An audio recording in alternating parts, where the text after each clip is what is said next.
This is Gregory Shelton with Historic Living Modern World. The cast iron pan.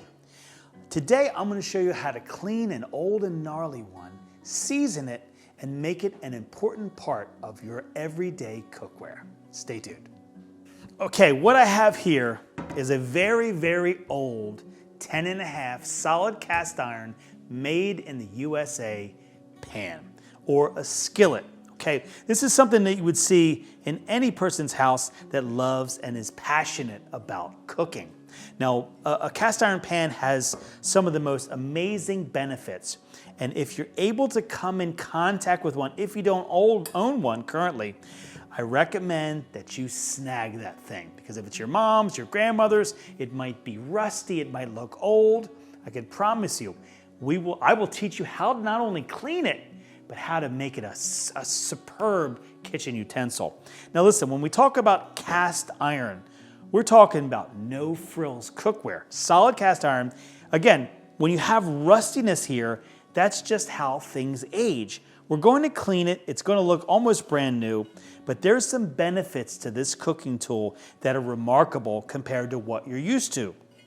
Now we know everyday cookware nowadays is always non-stick. Now everyone thinks about themselves as, I never want to have to do anything hard, I don't want to have to clean it and scratch it and that kind of thing. Makes sense, but there's an important thing that I want to make sure that you understand about things like DuPont Teflon, okay? A couple different things. One is the heat temperature. A cast iron pan cannot be beat when you're going to go or use a temperature above 500 degrees. Now you might say to yourself, Greg, when am I ever going to go that hot?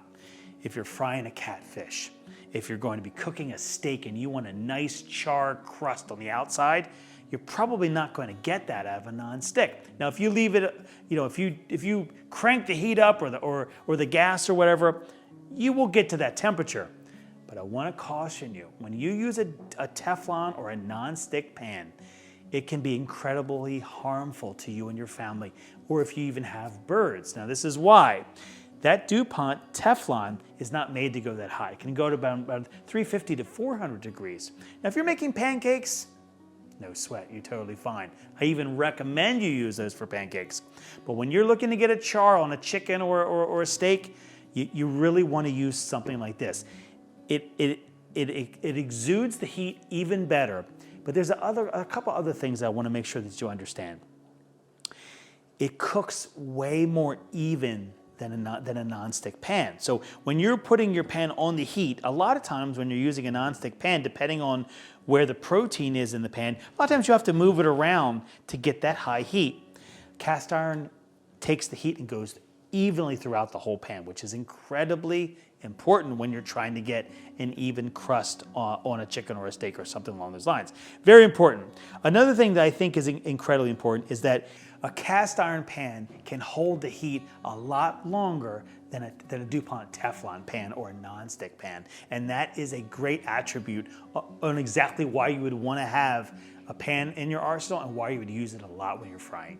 Another important thing to remember when using a Teflon or a non-stick pan. After a long use of a Teflon pan, you start to forget how long you've had it. And what you don't want is the heat being so high that the Teflon can chip and go into your food. Fumes from the Teflon, when there's no liquid or any food inside, that could be a problem too. I am by no means saying that it's not good to own one. I just want you to know that different foods and different preparations call for different tools. In talking about the steps that we're going to use to get this thing looking brand spanking new, is first of all, we're going to scrub this off. The goal is to get all the rust off.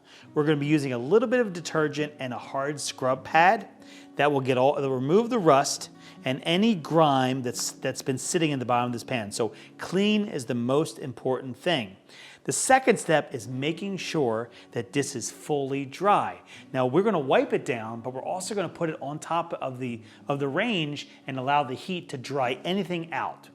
Step 3 is applying an oil. Now what's going to happen is the oil will be covering the handle, the bottom, every part of this pan, and we're going to wipe the excess off. Then we're going to throw it into a 500-degree oven for 1 hour.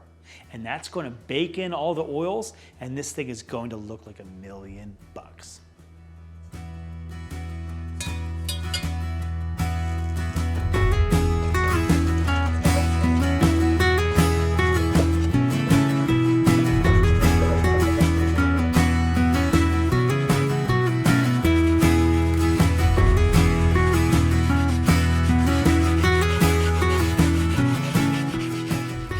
Okay, so we scrubbed our pan and got all the rust off on it. So we want to make sure we get all the soap off the pan. All the crevices have to be soap free. So you want to make sure you really rinse this off. And look how beautiful it is. So the rust is gone on the bottom.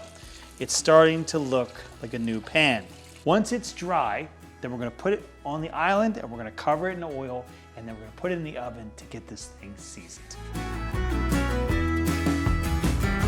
Okay, so we have our completely 100% dried pan, which, like I said, is incredibly important. You want any water visible on the pan when you're going to dry it.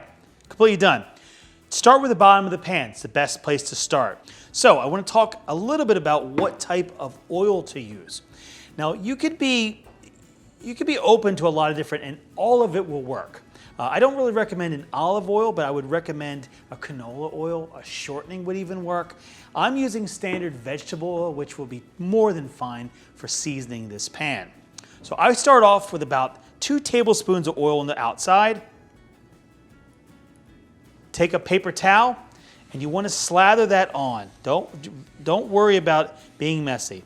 You want a nice thick layer of oil on the outside of this pan. Start working around the edges and don't skimp on oil.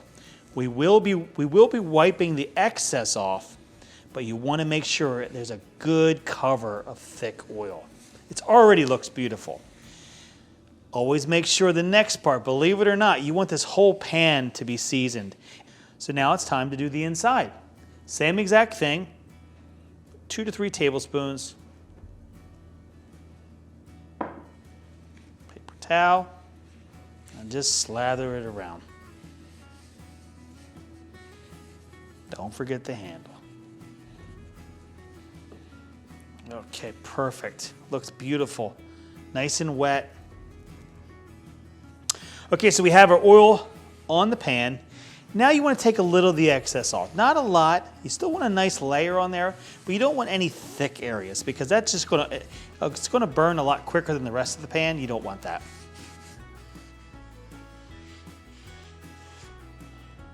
All right, so our cast iron pan already looks beautiful, but this is where we're going to go next. So you want to get a standard baking pan or a cookie sheet, and you want to put your pan with the top down, okay? And then this is going to go into a 500-degree oven for 1 solid hour. Now, when we add the oil, it serves a couple purposes. One, the oil is going to go into the pores of the cast iron, and you're actually going to have an old school, almost a non-stick pan if you do this correctly and follow these steps. If the oil is sitting on the pan for a lengthy amount of time, it can spoil. You obviously don't want that. So you want to make sure you heat it correctly. It will kill any of the bacteria and make sure it's safe. Into the oven and let this thing sit for an hour.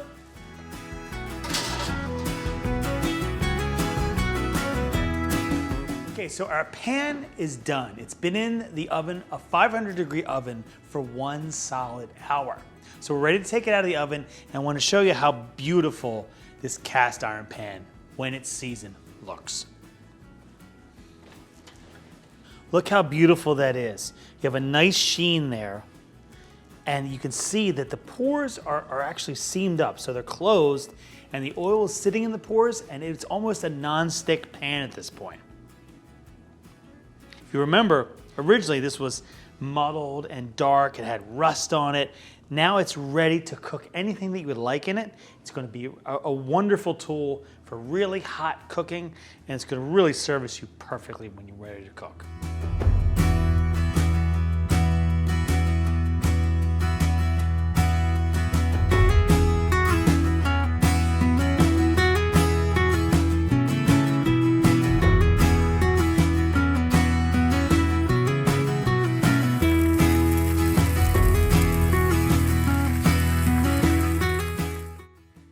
If you're able to season your own pan and you made something great, comment below and let us know how it went. If you like what we talked about today, make sure you like and subscribe. This is Gregory Shelton with Historic Living, Modern World, reminding you, whenever you try to do something, always make sure you work to move people. Cheers.